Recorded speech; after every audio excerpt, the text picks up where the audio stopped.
जन्मदिन है दोस्तों। आज हम लोग काफ़ी अच्छे से मनाएंगे, क्योंकि आज ही के दिन 14 अप्रैल 1891 में महू मध्य प्रदेश में इनका जन्म हुआ था। सलाम है उस माँ को जो ऐसे सपूत को पैदा की। और आज हमारे बाबा साहब डॉक्टर भीमराव अम्बेडकर जी का जन्मदिन है।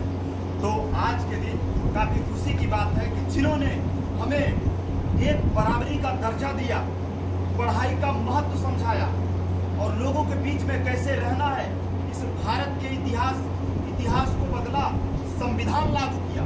आज उनको हम लोग सत नमन करते हैं। और आज जितना भी तारीफ करें उतना कम है, क्योंकि आज जो भी है आज बाबा की देन है कि हम आपके सामने अपनी आवाज़ को रख सकते हैं, आपके सामने खड़े होकर दो चार शब्द बोल सकते हैं, अपना हक मांग सकते हैं। नहीं तो एक समय था अंग्रेजों के गुलाम रहा करते थे, जमींदारों के यहाँ मजदूरी करने के बाद खाने तक का भोजन नहीं नसीब होता था। वही बाबा साहब हैं जिनको जिस घर में पैदा हुए थे, जिस स्कूल में पैदा हुए थे, उनको अछूत कहा जाता था। उनके फाइल को सिक्के से उठा के रखा जाता था। जिस स्कूल में पढ़ते थे वहाँ पे पानी उनको नहीं पीने दिया जाता था।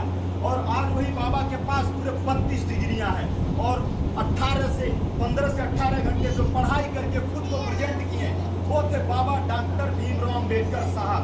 तो सबसे पहले उनको हम लोग सत नमन करते हैं।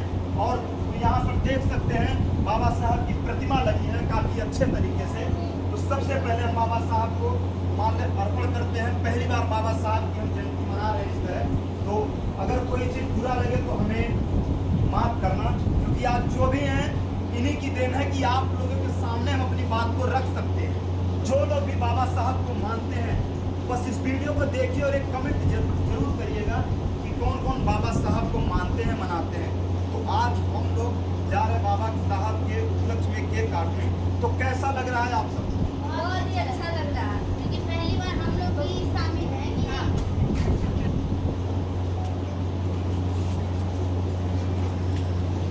पूरा परिवार मिलकर बाबा साहब को माल्यार्पण करते हैं।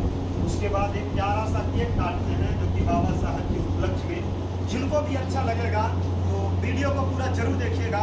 और कौन कौन बाबा साहब के को मानते हैं और बाबा साहब के संविधान पे तो पूरा भारत चलता है। तो मैं यही कहना चाहता हूँ कि कुछ लोग इस पर गलत कमेंट भी करेंगे, तो उनके लिए यही कहना चाहता हूँ सोच बदलिए, देश बदलेगा। क्योंकि आज बाबा साहब की ही देन है कि हम लोग इस तरह आप लोगों के सामने खुद को प्रेजेंट कर पा रहे हैं। नहीं तो जमींदारियों के बेड़ी में जिस तरह जकड़े गए थे, आज इस तरह नहीं होता। और बाबा साहब के साथ भी कुछ ऐसा होगा, उनका जो रहस्य बना, उनकी मृत्यु का रहस्य जो है आज तक कोई सुलझा नहीं पाया। बट इतना कहना चाहता हूँ कि कोई भी हो, आज बहुत से लोग बाबा साहब को नफरत करते, लेकिन नहीं, हमारे दिल में है। क्योंकि आज उन्हीं की वजह से हम जैसे लोगों को जीने का एक रास्ता मिलता है। जय भीम, जय भीम, नमो बुद्धाय, जय भारत, भारत माता की जय। संविधान जिंदाबाद, संविधान जिंदाबाद, संविधान जिंदाबाद। बाबा साहब, अमर रहे, बाबा साहब। अमर रहे।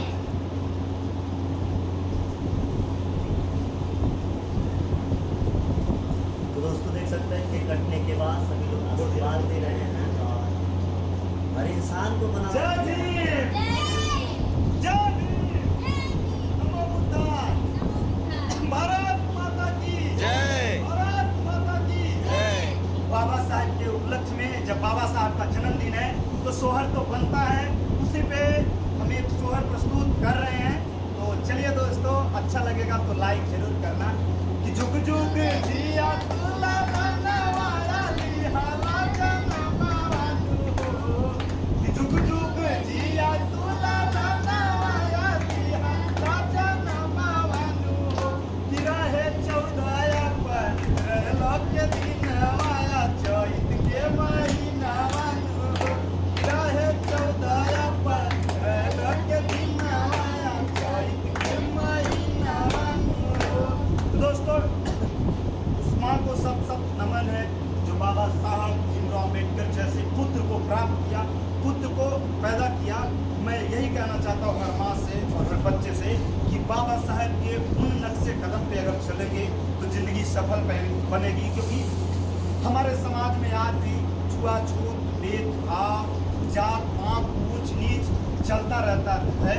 इस कुरीतियों को आप लोग को खत्म करके बस अपने भविष्य के ऊपर ध्यान दीजिए, समाज को सुधारने का काम करिए।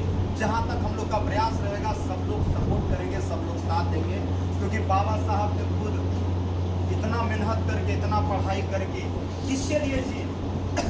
हम ही लोगों के लिए जिए। एक अपने भारत को एक अच्छी छवि देना चाहते थे, अच्छी छवि दिए। भारत के संविधान, भारत का गौरव है भारत का संविधान, जिन्होंने अपने दम पे करके दिखाया और संविधान को लागू किया। और उसके बाद बाबा साहब खुद चुनाव लड़े, इसलिए ताकि सच्चाई दिखाने के लिए। लेकिन आज उस चीज़ों को कोई जानता नहीं है। और इतना ने बाबा साहब क्यों आप लोगों को समझाया सिखाया, ताकि सबकी बराबरी एक हो। जात पात पहले चलता था, इसी को तोड़ने के लिए बाबा जी ने इस तरह का काम किया, जो कि ताकि सब लोग एक तरह, क्योंकि जात वर्ग जो है कर्म के अनुसार बांटा गया था, ना कि जिस कुल में आप पैदा हुए उस कुल में।